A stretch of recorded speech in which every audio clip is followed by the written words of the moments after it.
අද පෙන්නන්න හදන්නේ මගේ කටුවනෝදා පැලේ ගෙඩි ගොඩාක් හැදිලා තියෙනවා. ඒවා තමයි පෙන්නන්න යන්නේ. මේ කටුවනෝදා මේ පොඩි ගෙඩි තියෙනවා, ලොකු ගෙඩි තියෙනවා. මේ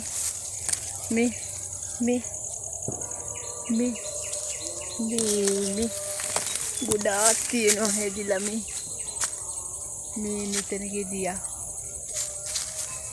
මේ ගෙඩියක් මේ බලන්නකො ලොකු ගෙඩියක් මේ.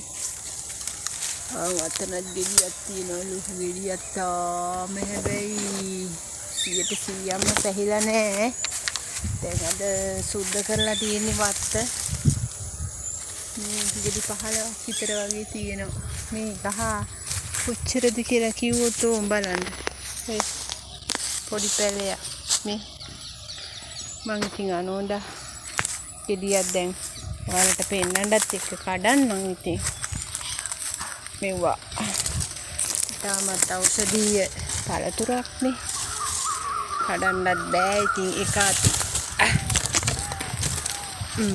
කොහොමවත් කඩන්න බෑ. මෙතනින්ම කඩන්න. ඕන් කැඩුවා. මේ මගේ වත්තේ ඕම් බලන්න.